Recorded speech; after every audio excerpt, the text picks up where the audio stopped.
In this video, I'm going to show you how to get into Google Drive and how to create a pretty simple word processing document, and then how to share that document so you could share it with maybe your teacher if it's an assignment, or with a classmate if it's something that you're going to be working on together. Now, to get to Google Drive, all we have to do is come up here into the right-hand corner again next to where our name is, showing us that we're logged in, and click on the grid. And when I do that, I get that box that pops up with other places that I can go. And right there in the top row in the center is one that says Drive. And I'm going to click on that. Now, one other way that I could do this is simply to come up here into the address bar at the top. And right now you'll see it says www.google.com.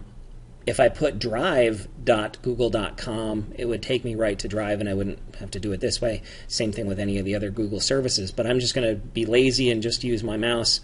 So I've clicked on the grid, and then I'm going to click on Drive. Now, because this is the first time that I am going to Drive with this account, you'll see that it's asking me if I want to install Drive on my computer. You don't need to worry about this anytime you run into this, because it's going to ask you this every time you use one of these services for the first time. Just click on No Thanks, and it's not going to bother you with any of this stuff again. So I click on No Thanks, and now it brings me into my Google Drive. Okay. And right now you'll notice that my drive is pretty empty. There's nothing here yet. It's got this little message over here to try the new drive. For now, we're just going to stick with a classic drive. So when you see this message, just click where it says Dismiss, and that'll go away. Okay? Now, what I want to do is I want to start a new document. I want to start a new file.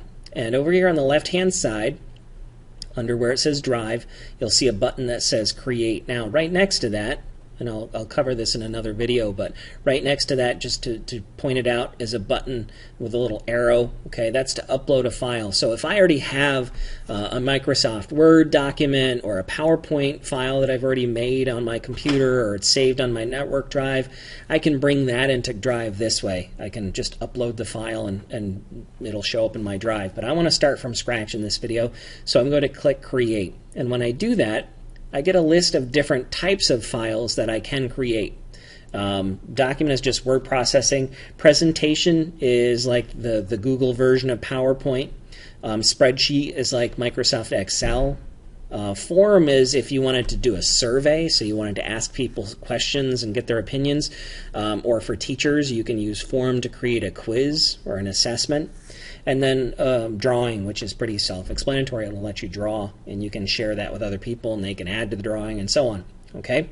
We're just going to use a document for now, so I can show you how this works. So I click on Document.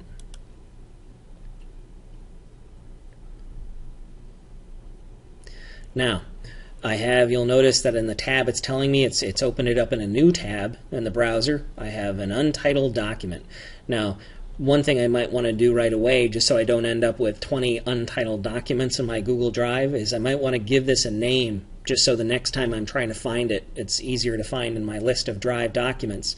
So up here in the corner, the left-hand corner where it says Untitled Document, I'm going to just click once there, and a new window comes up. You'll notice everything else kind of gets washed out, and it says Rename Document. So enter a new document name, and I'm just going to call this one Test Run.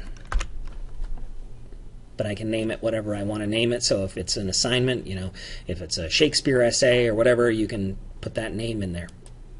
I click OK. And now you'll notice that up in the corner here that it's changed to the new name that I gave it, and the tab up here also has that new name I gave it also. Okay? Now, just like if you're familiar with using Microsoft Word on any of the school computers, this will do a lot of the same kinds of things. So we can change our margins, and we can format it. We can do different fonts, different sizes. We can change the color of the text. We can underline. We can italicize, all that stuff. We can change justification, so we can center things, or all that stuff. Okay, but right now, all I want to show you is how to just put a sample document together, like something that I want to turn in, and how then I would go about sharing that with my teacher. Okay? So what I'm going to do is I'm just going to type something here so it has something. So this is my first document. I want you to see it. Okay. Now, if I hit the X button, one of the nice things about Google Drive as compared to like Microsoft Office, where if you're typing something in Microsoft Office and then you just go up here and hit the X button, and if it pops up the little warning and asks you if you want to save, and if you click no, then you lost everything. You're never going to have that happen with Google Documents. And the reason is because it is constantly saving as I am going on and doing my work. So, for instance, just to show you and prove my point, I have not hit save anywhere. Okay? But I'm going to come up here and I'm going to hit the X on this tab to close it. And when I do, it brings me back over to the other tab, which was just my drive. And you'll notice there it is. Okay, test run. It's got the little blue icon next to it, which tells me that that's a document. Okay, and if I click on that, it'll open up that tab again. And there it is, just the way I left it. Okay, so you're never going to have to worry about losing any of your work, which is nice. So even if like the power goes out or something, it's always auto saving. So once I'm ready to share the document with somebody else, I'm going to be using the sharing button. But just a word before I do that, it's not like emailing an assignment to a teacher. Normally, what we're kind of used to is if your teacher said, look, I want you to do this in Word, and then when you're done, I want you to email it to me. Once you've emailed it to that teacher, then that's it. Like, you can't change it. You can't, it's done. The way Google sharing works is a little bit different. So it's shared, but you're both seeing the same document. And I'll explain some advantages of that probably in a later video. But for now, what I'm going to do is I'm going to click on the share button here. And when I do that,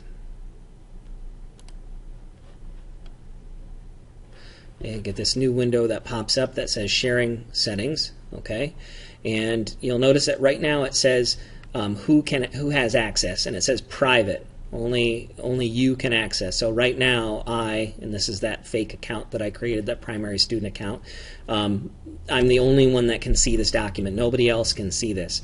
But now I want to share it with somebody else. So I'm going to change this, and I am going to share it with specific people. So right down here on the bottom, okay? And I want to hit save again just so we can see how that works. Now down on the bottom here, it says invite people, and it says enter name or email address. Now again, just like before, when I was mentioning in the first time you sign in, as far as the email address goes or the users, it's the same as our Malone district account names. So for instance, if you were sharing it with me and I'm your teacher, okay, and this is Mr. Dalton, if you were sharing it with me, my username is just my first initial and my last name, so it's M. Dalton. Now if you don't know your teacher's first name, you'll need to ask them what their first initial is, and that way you can share it with them. So let's share it with me as if I'm the teacher for this particular student. So I'm going to start typing in MDA, and look, before I've just gotten 3 letters in, down here in the autofill area, it's already said, okay, there's only one person in all of the maloneschools.org that has those 3 letters together, and that's this person right here. So once I get it narrowed down to that one, all I've actually got to do is just now click on that, and boom, okay, it fills in. Now, here's where we need to make a decision. It's asking me, how do you want to share this with that person? What do you want that person, what do you want Mark Dalton to be able to do with this document? If I leave it as is, okay, the default is can edit. And what that means is that my teacher will be able to go in and type on the document, which is probably, if you're turning in an assignment to a teacher, that's what you want to do. So you would just leave it as can edit. But I can also, if I click on the little triangle here, I can change it to can comment, and what that will mean is, and I'll show you that in just a second so you can see what a comment looks like, the person that you're sharing with wouldn't be able to change the body of the document at all, but what they can do is they can add comments in the margin. So if you just wanted somebody to read something and say, what do you think about it? You wouldn't give them the ability to change the document, but they could write a comment and on the side. And then the last option is can view, and can view just means if I have something that's finished, and I just want you to be able to read it and not change it, not comment on it, but I just want you to have access so you can look at it. I would change that to Can View. Okay? So because I'm sharing this with Mr. Dalton, the teacher, I'm going to leave this on Can Edit. Okay? Now, by default, there's a box here that says notify people via email. Teachers will have access to Gmail, students will not right now, but it wouldn't matter one way or another if you're sharing this with another student and you left it as notify, even though students don't have email, it's not a big deal. Okay? But the nice thing about this is if you're a student and you want to make sure that you know that your teacher knows you turned in your assignment, if you leave that checked, they'll get an email that says so-and-so has shared a document with you. Okay? So now that I've changed that, I've added in that person that I want to share with, I'm going to go ahead and click Send. So now you'll notice that here we are in our sharing settings, and now instead of it just being me, private to me only, it says specific people can access, and down here at the bottom of the list it's got the me, okay, my name now, mdalton@maloneschools.org, and it shows that you can edit. Now I wanted you to see this part because I wanted you to see that when you're trying to decide how you want to share it with somebody, that's not carved in stone. Once you share it the first time, I can come back in and I can change this if I want to. So if I decided that I first wanted them to be able to edit it, and then I decide, well, I really only want them to be able to comment, I can go ahead and change that and just make sure I click Save Changes. Okay? So now I am done with that. Okay, now before I go back out over into the drive, let me show you what a comment looks like, just so, because I mentioned that. Up here next to the share button, there's another button that says comments. So I'm going to click on that, and it says open a comment thread. Now if I click here, okay, all right, and I'm going to click add a comment. Do you think I need to add more detail? And then I'm going to hit the button that says comment. All right, so you'll notice that I've got the body of the document here. All right, so if I were going to print this out, as a final hard copy, if I needed a hard copy of it, if I was going to print it out, this is what would print out. These comments over here on the side can just be kind of a running dialogue. So if you're collaborating, you're working with somebody else to put something together, or you send a rough draft to your teacher could add comments in the margin, or you could add comments and say, what do you think about this part? Is this paragraph okay?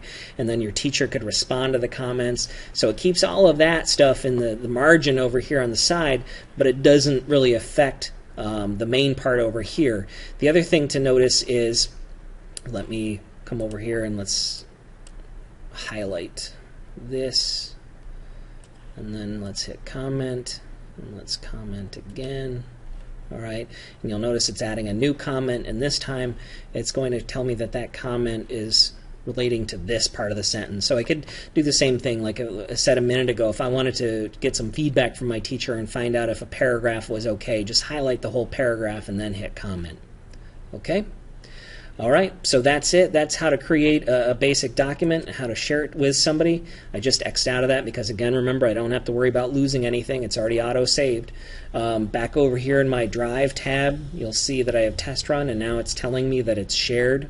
So I know that that's something that I've shared with somebody else. All right, that's it.